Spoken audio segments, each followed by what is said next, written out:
നമസ്കാരം. മലയാളി വാർത്തയിലേക്ക് സ്വാഗതം.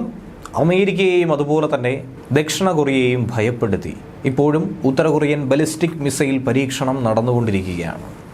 ഏത് നിമിഷവും തിരിച്ചടിക്കുമെന്ന ഭീഷണി സന്ദേശം ഇതുതന്നെയാണ് ഈ നിരന്തര പരീക്ഷണങ്ങളിലൂടെ ഉത്തര കൊറിയ മറ്റു രാജ്യങ്ങൾക്ക് നൽകുന്നത്. ശത്രുരാജ്യങ്ങളെ എങ്ങനെയും ഭയപ്പെടുത്തി നിർത്തുക എന്ന നയം തന്നെയാണ് നിലവിൽ അവർ സ്വീകരിച്ചിരിക്കുന്നത്. അതിൻ്റെ ഭാഗമായി തന്നെ ആയിരിക്കണം ഏറ്റവും ഒടുവിൽ കിഴക്കൻ കടലിൽ നടന്നിരിക്കുന്ന ഈ ശക്തി പ്രകടനത്തെയും നമുക്ക് വിലയിരുത്തേണ്ടത്.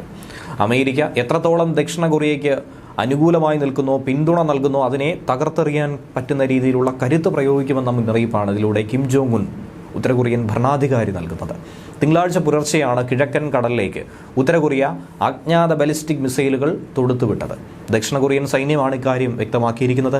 എത്രത്തോളം ശക്തിയേറിയതാണ് ഈ ബാലിസ്റ്റിക് മിസൈലുകൾ, അതിൻ്റെ വാർഹെഡിൽ എന്തൊക്കെ ഘടിപ്പിക്കാൻ കഴിയുമെന്ന കാര്യത്തിൽ ഒന്നും തന്നെ കൃത്യമായ വിവരം നിലവിൽ ദക്ഷിണ കൊറിയയ്ക്ക് ലഭിച്ചിട്ടില്ല.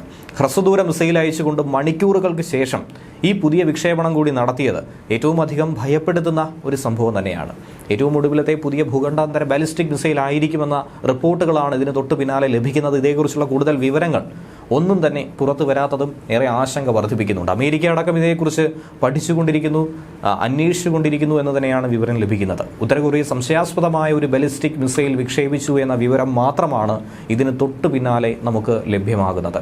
ഇതേക്കുറിച്ചുള്ള കൂടുതൽ വിശദാംശങ്ങൾ വളരെ വേഗത്തിൽ ഉണ്ടാകുമെന്നാണ് ജപ്പാൻ പ്രധാനമന്ത്രിയുടെ ഓഫീസ് എക്സ് പ്ലാറ്റ്ഫോമിൽ പോസ്റ്റ് ചെയ്തിരിക്കുന്ന കുറിപ്പ്. വിക്ഷേപണം കണ്ടെത്തിയതായി ജോയിന്റ് ചീഫ് ഓഫ് സ്റ്റാഫ് വ്യക്തമാക്കിയിട്ടുണ്ട്. എന്നാൽ ഇതേക്കുറിച്ചുള്ള കൂടുതൽ വിശദാംശങ്ങൾ നൽകാനായി തയ്യാറായിട്ടുമില്ല. ഞായറാഴ്ച രാത്രി ഏകദേശം 10:38 പോങ്യാങ്ങിൽ നിന്നോ അല്ലെങ്കിൽ അതിൻ്റെ സമീപ പ്രദേശങ്ങളിൽ നിന്നോ ഉത്തര കൊറിയ ഒരു ഹ്രസ്വദൂര മിസൈൽ തൊടുത്തുവിട്ടിരുന്നു. അത് കിഴക്കൻ കടലിലേക്ക് വീണുവെന്നും JCS റിപ്പോർട്ട് ചെയ്തു. എന്നാൽ ഈ മാസത്തിൽ ഉത്തര കൊറിയയ്ക്ക് ഒരു ICBM വിക്ഷേപിക്കാൻ കഴിയുമെന്ന് ദക്ഷിണ കൊറിയയുടെ ഡെപ്യൂട്ടി ദേശീയ സുരക്ഷാ ഉപദേഷ്ടാവായിട്ടുള്ള കിം ടെഹ്യോ കുറച്ച് ദിവസങ്ങൾക്ക് മുൻപേ മുന്നറിയിപ്പ് നൽകിയിരുന്നു. അതിന് തൊട്ട് പിന്നാലെയാണ് ബാക്ക് ടു ബാക്ക് മിസൈൽ വിക്ഷേപണം നടന്നിരിക്കുന്നത്.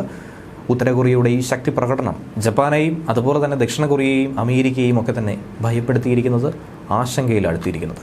ദക്ഷിണ കൊറിയയും അമേരിക്കയും ന്യൂക്ലിയർ കൺസർവേറ്റീവ് ഗ്രൂപ്പിൻ്റെ 2ാം സെഷൻ നടത്തി അടുത്ത വർഷം പകുതിയാവുന്നതോടുകൂടി അവർ പങ്കിട്ട ആണവതന്ത്രത്തിൻ്റെ ആസൂത്രണവും അതിൻ്റെ പ്രവർത്തന മികവും പ്രകടനവും സംബന്ധിച്ച് മാർഗ്ഗനിർദ്ദേശങ്ങൾ സ്ഥാപിക്കാൻ സമ്മതിച്ചതിന് തൊട്ടു പിന്നാലെയാണ് ഈ മിസൈൽ വിക്ഷേപണമെന്നതും ശ്രദ്ധേയമായൊരു വിഷയമാണ്. നമുക്കറിയാവുന്നതാണ്, സംയുക്ത സൈനിക അഭ്യാസം നടത്തി ദക്ഷിണ കൊറിയയും അമേരിക്കയും അത് പൂർത്തീകരിക്കുന്ന സമയത്ത് തന്നെ ഉത്തര കൊറിയ ഇങ്ങനെ പലതരത്തിലുള്ള മിസൈൽ വിക്ഷേപണങ്ങൾ നടത്തിയിരുന്നു, ഭയപ്പെടുത്തുന്ന പലതരത്തിലുള്ള നീക്കങ്ങൾ ആസൂത്രണം ചെയ്തിരുന്നു.